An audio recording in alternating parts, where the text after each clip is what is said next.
December of 2004, I went to school to drive trucks. So therefore, in April 14th of 2005, I began driving for a company, Covenant Transport. The name ought to tell you something. This was a Christian company. So I started driving for Covenant. First ever experience being over the road, being out of the lower southern region, went across the country back and forth. After a couple of years, I climbed the corporate ladder. I was a trainer for them. I went through the training ladder from regular trainer to senior to master trainer. I was a safety manager for them. I had the power to hire and fire. There were weeks when they would pay me $1,000 just to go and sit in one of the terminals for a week and cover for another safety manager, which at the time I thought was a low amount of money. Now, most of us don't make even $1,000 a week, so you know that. If you look at me and say, well, Pastor Green, $1,000, that's a lot of money. Well, what I was accustomed to making, I was making $2,000, $3,000, $4,000 a week. And so when they paid me $1,000 to go and sit in the terminals, I was like, got some kind of attitude about it. I was up very shortly to making over $100,000 a year, working for Covenant. In 2010, my boss did something, and one of my students almost hit me with the truck. So I decided to leave Covenant, and I worked with J.B. Hunt. While working with J.B. Hunt, I met Bishop. I became local, and so I was able to get back into the church, which I said I would never do again. So during this time, while working for J.B. Hunt, I began to climb again. Started out about $40,000, ended up making $60,000. I'm taking you somewhere. And so, December 9th, 2012, I had been asked to preach for a preacher down in a church down in East Point. And the sermon that I delivered on that day came out of Acts. And I was basically telling the people that sometimes God has us in a place of hiding. Sometimes God has us to where we are not necessarily seen, or we may be seen as being dead by our enemies. You see, for those folks who think that you're not anointed, they're not going to bother you as hard. See what I'm saying? So I told people, play possum. Possum is one of the most awesome animals there are. Because even if a wolf comes up to attack a possum, the possum can lay down and play dead. And as long as the possum is playing dead, the wolf is not going to attack that possum. He's going to get uninterested and leave it alone. It was such a powerful service on that day. This was the first time I had preached in that magnitude since the time when I left the church back in Florida. It was such a powerful service on that day that I didn't have anybody praying in my corner for the backlash. So on the next day, I got into an accident. My first ever preventable accident in a truck. 3 trucks were involved out there on 285, shut the road down for a little bit. All of us were playing ping pong. My truck ended up getting hit 5 times. But the accident was considered to be my fault. Therefore, I lost my job. The very next day after I delivered this powerful word, I lost my job. And I'm like, God, here I am, where I said I would never be a part of anybody else's church. And now that I am moving back into a place where I'm moving into your will, why is it now that you're causing me to be out there in the wilderness? Here it was at a time when I wasn't even thinking about anybody's church. Yeah, I had a prayer life, I was thinking about God, but I wasn't thinking about nobody's church or bringing any souls to God. Here it was at that time, nothing was going wrong. Now all of a sudden, when I step back behind the pulpit, when I take the microphone again, and I start to deliver the word that you've given to me, here it is, I lose my job. I went from December to May without a job. I had money. I didn't have a job. And so therefore the money that I had dwindled very fast. In February alone, over $20,000 left out of my bank account.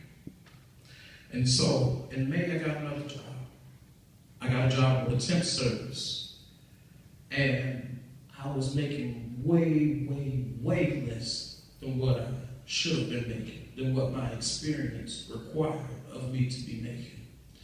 And so here I am now. I was like, okay, thank God for the job. But at the same time, it's not what I know I deserve. God, why is it that you're leaving me out here in the darkness by myself? Yet I was faithful. I paid my tithes. I gave until it hurt. I ended up losing my apartment. I ended up losing my car. I ended up losing a lot. My health went down.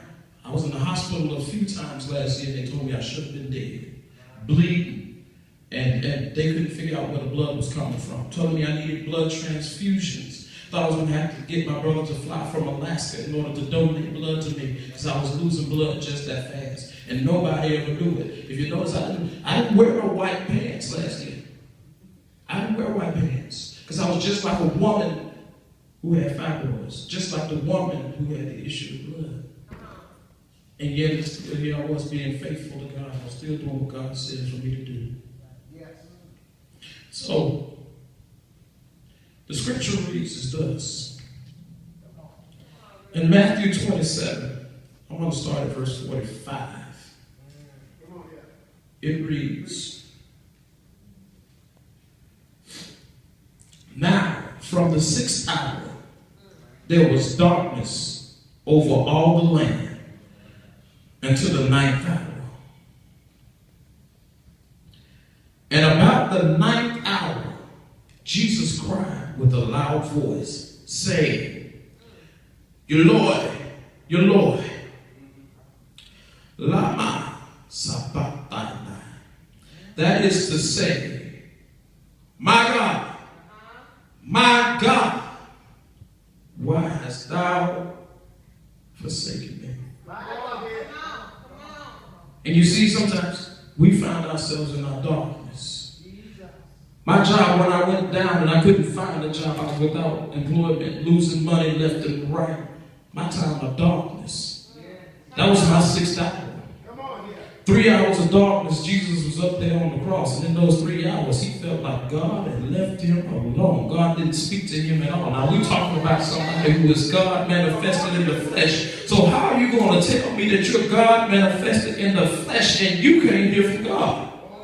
How is it that you are the Son of God and you feel disconnected from the Father? How is it that I am going to see myself as being any better? And so Jesus cried out, why hast thou forsaken me? And I read and did a little bit more research, and I found out that Jesus went into the wilderness for 40 days and 40 nights. And in that 40 days and 40 nights, he was tempted of every sin and iniquity there is down here on the earth. And so he went through every sin and iniquity and overcame it. When he came out of that wilderness, he was hungry. And the devil didn't stop there. The devil tempted him and said, well, if you be the Son of God, why don't you turn this rock here into some bread? Feed yourself. But even at that time, he went through every sin and iniquity, but he had not experienced every emotion which you and I face on today. And so Jesus went through 30 years of preparation and 3 years of ministry before they hung him on the cross. Because by the time he hung on this cross, he was 33 years old.